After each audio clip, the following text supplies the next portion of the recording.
হ্যাঁ, একটু লেট হয়ে গেল। আর কি করব, শরীর খারাপ থাকার কারণে কিন্তু ভিডিওটা আপলোড করতে পারিনি। তো দেখো, ছিল কিন্তু জেঠুর বাড়ি কালী পুজো, তো ওখানে কিন্তু আমরা এনজয় করছিলাম, যেহেতু এটা বাড়ির মধ্যেই।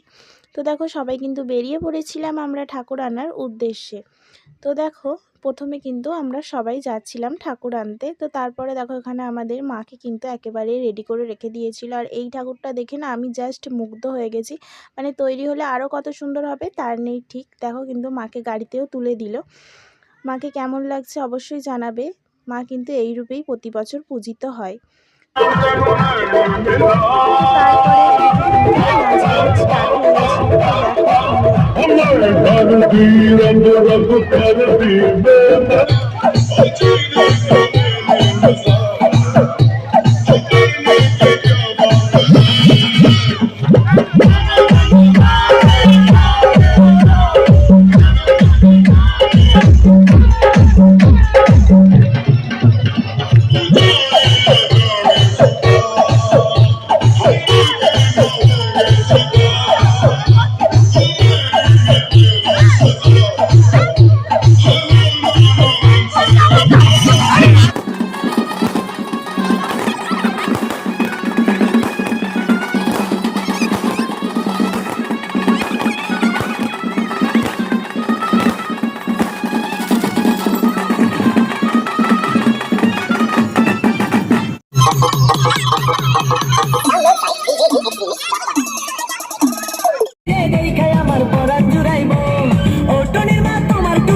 তো তারপরে কিন্তু মাকে মন্দিরে বসিয়ে দেয়া হয়েছে, মায়ের মন্দিরে। তো এখানে কিন্তু পুজোর জোগাড়জান্তি প্রায় শুরু হয়ে গেছে। আর এদিকে বসেছিল ফুচকা স্টল, আর ছিল কফি, তার সঙ্গে ছিল কিন্তু পকোড়া।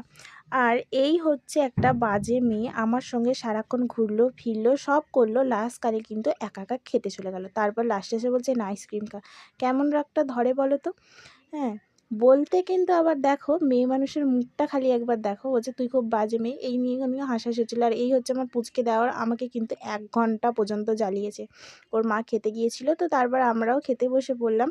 তখন বাজে প্রায় 12:30 1টা। তো বাড়ি ফিরে দুজন মিলে একটা রিলস বানিয়ে তারপরে কিন্তু শুয়ে পড়েছিলাম। ভিডিওটা কেমন লাগলো অবশ্যই কিন্তু কমেন্টে জানাবে। যদি ভালো লাগে অবশ্যই একটা লাইক করে যেতে ভুলো না কিন্তু। বাই।